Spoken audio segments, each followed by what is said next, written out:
Vanakkam. Hello friends.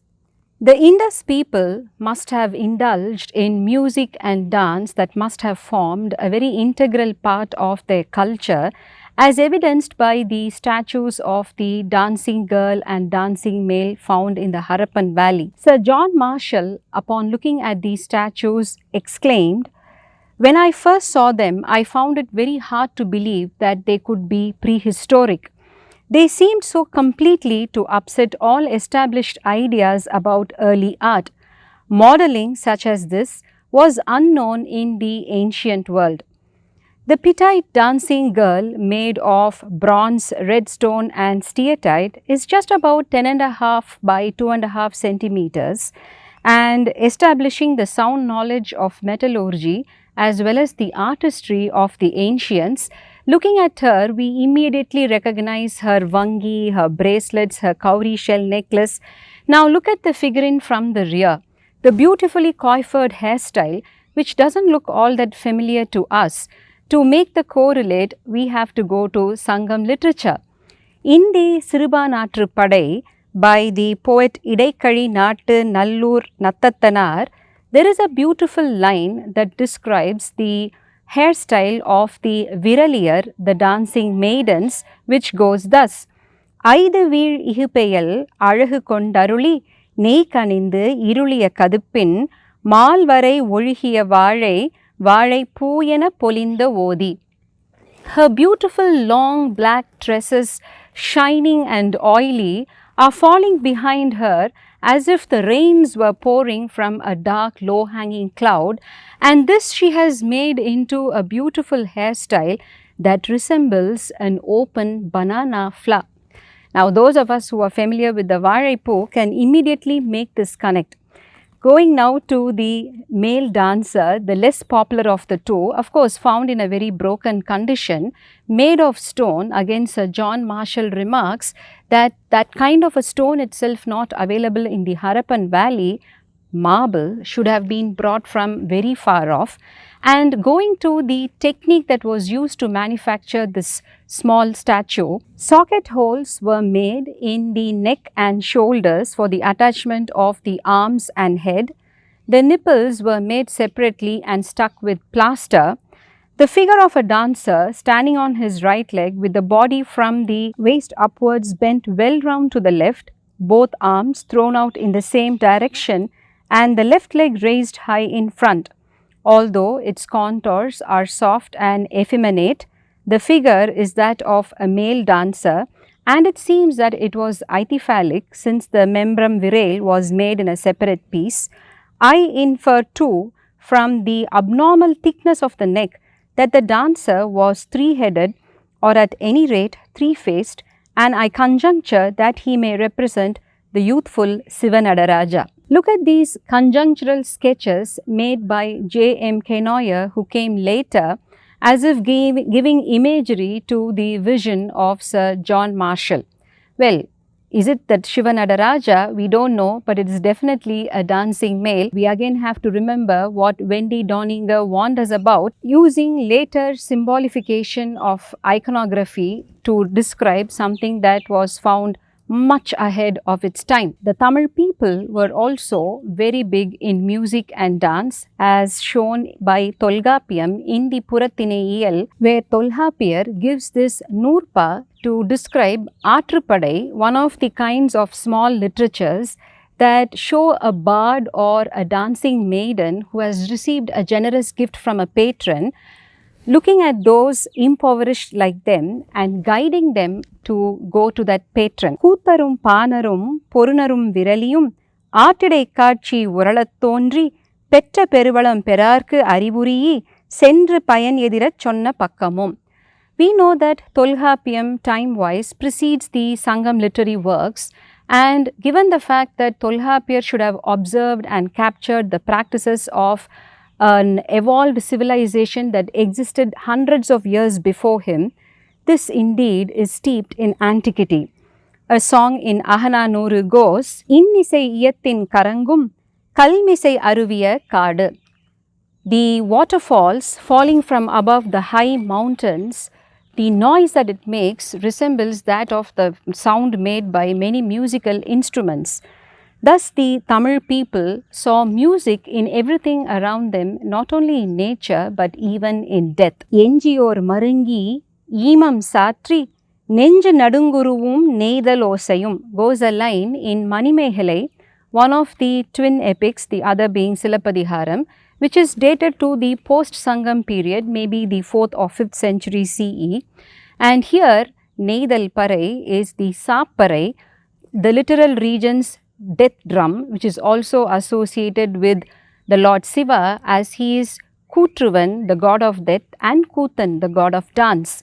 Kalitohe is one of the Sangam literary works where the songs have been classified according to the land classifications, believed to have been classified by Madurai Nal Anduvanar, who also gives it its Irai Vanakkam or salutation to the Lord in the beginning. His Kadavul Vaalthu or invocation song captures the Lord in 3 of his dance forms, Koduhotti, Pandarangam and Kabalam. Kabalam, the skull dance. Pandarangam, Pandu means veliri, white color, referring to the look of the Lord because of the ashes that he has smeared all over. And Koduhotti, the fearsome dance, for which Zwelabil takes a meaning from the Dravidian etymological dictionary as fearsome time measurement. So here he is Kalakalan. There are innumerable references in Sangam literary works that show the Lord in his various dances, but is there anything in archaeology in terms of inscriptions or statues to support these beautiful poems? After the Harappan dancers till the 5th, 6th century CE, for a gap of around 3000 years, there is nothing, probably because, as we saw again in the last episode, the imageries should have been made of perishable materials like wood. Now, coming to the pan-India presence of this dancing god, the earliest imageries are found in the Gupta Empire, where several ruined temples of Lord Shiva were found by Alexander Cunningham as early as in 1873, and the beautiful Boomara temple, which has a dancing Nadaraja, which Cunningham himself couldn't see as it was covered by dense forests and had to be cleaned up by a big team of the ASI in the year 1919. Here is another beautiful temple, the one at Sirpur in central India, which has a beautiful 8-armed sculpture of the dancing god, which has been named Uma Lola Nateshwara. Now here is a line from the invocation song sung by Nal Anduvanar. Arari Andanarku Arumarai Palapaharndu Theru Neer Sadaikarandu Tiripuram Teemaduthu Kooramal Kurithadan Mel Sellum Kadunguli Marapor Manimidatru Enkaiyai Kelni. O the Lord with 8 hands, listen to me. And here you see in the imagery at Sirpur the beautiful 8-handed dancing Natesha. And if you see, one of the hands to his right is touching the chin of Uma Devi. Now here is another sculpture which should have been probably a copy from this original at Sirpur, wherein both the idols are ithyphallic and you can see the Lord's hand extended lovingly towards the goddess as if saying, "Oh dear, look at me dance." And it is exactly this imagery that again Nallanduvanar captures in his invocation. Padubarai pala iyamba pal uruvam peyarthini kodukotti aadungal kodu uyar ahalilgul Kodi Purai Nusuppinal Kondasir Taruvalo. Here, Uma Devi is shown not just sitting and admiring her Lord's dance, but also keeping the beat, the thalam, the rhythm, as in Pani, Seer, Thoku, rhythm and time measurement, the dance of Kalagala, the one who gives us time, and the transcendental one who is beyond time. One of the earliest dancing Shiva images is found in the Mughal Rajapuram temple near Bejwada, Vijayawada, Andhra Pradesh, assigned to 530 AD. This temple was built by Vikramendra II, the Vishnukundin king, who happens to be the great-grandfather of Mahendravarma Pallava of Mamallapuram. A contemporary temple in the early 6th century that we saw in the previous episode, the Bhairavakona temple built by Simha Vishnu, also has a beautiful dancing Shiva with 8 arms. In the Asanpat village in Odisha, again 6th century CE, where a clan called the Nagas ruled over the territory, the most prominent of their rulers, Satrubanga, was an ardent Shiva devotee, and here you see the imagery of a graceful ithyphallic dancing Shiva with a 13-line inscription below. Following this, in the same 6th century come the Elephanta caves in Maharashtra, where starting from the 6th century for over 100 years, sculptures were made depicting Hindu and Buddhist traditions, and you find the very graceful 6 feet high massive Tirumurti, the Ardhanari, and a beautiful dancing Shiva known as Nirthamurti, albeit in a very damaged condition.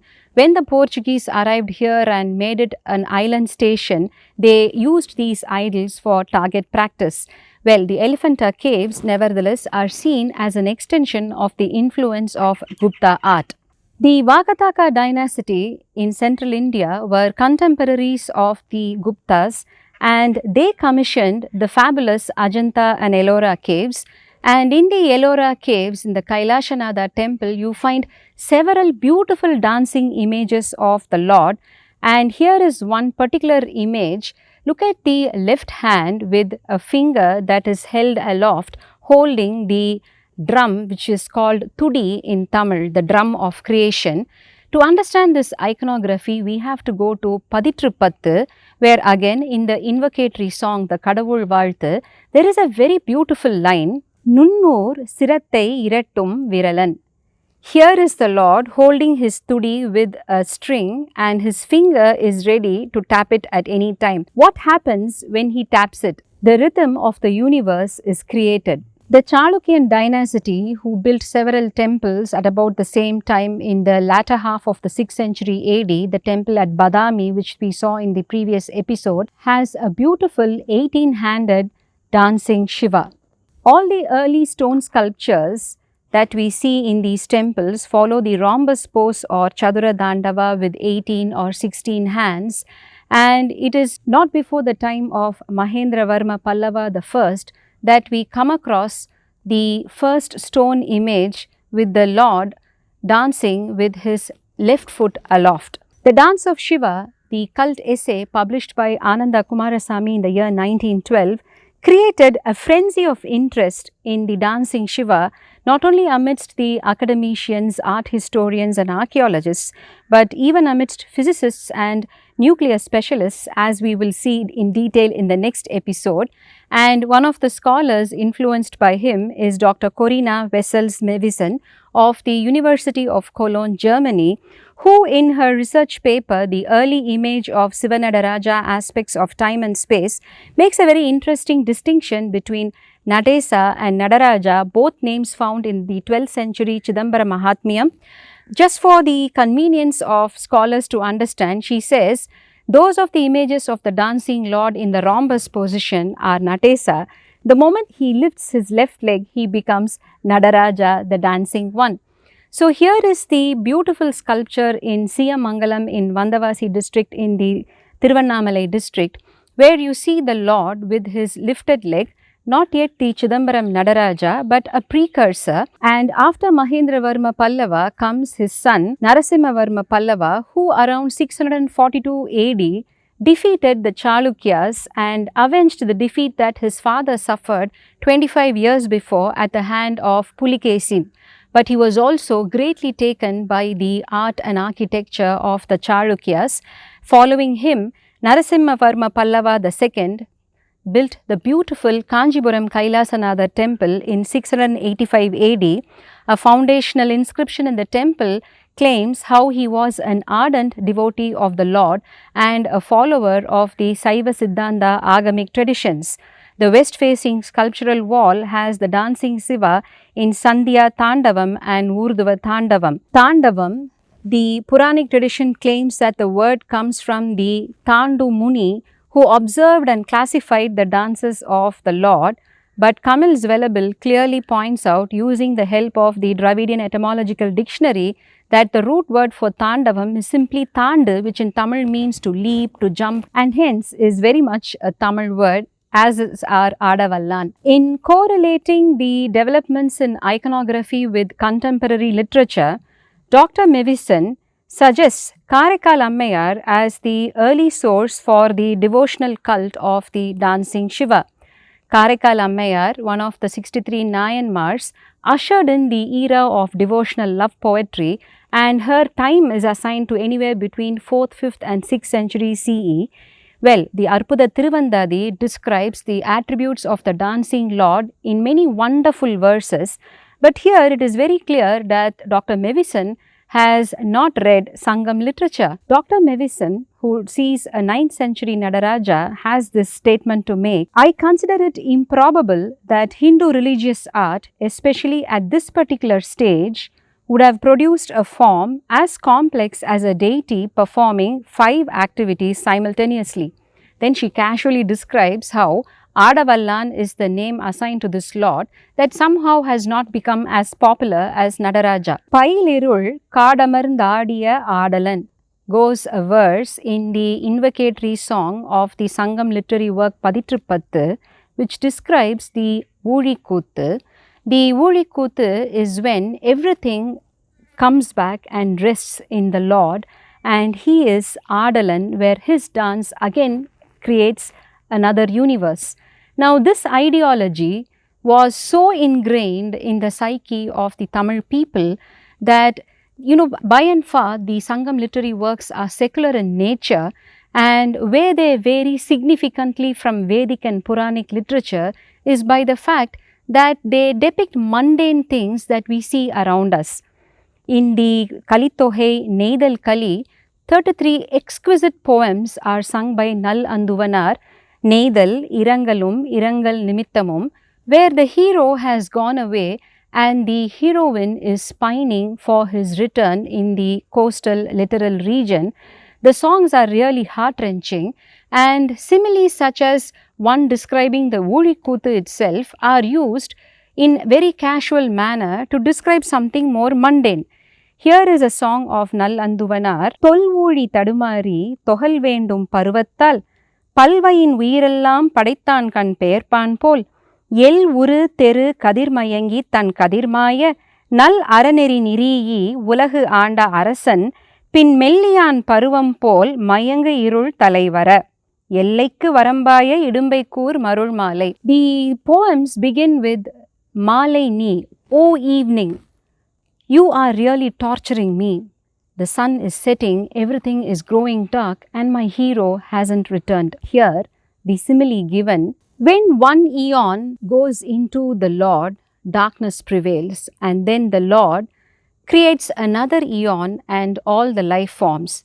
Now, this is like the sun rising in the morning, but again, the rising sun sets in the evening, like the Voolik Kalam, where again all the living beings and the universes merge into the Lord. And this is the simile given to describe the setting sun. Here is the next line, which is even more beautiful. The setting sun resembles the rule of an unvirtuous king that follows the rule of a very just king. The just king is compared to the rising sun.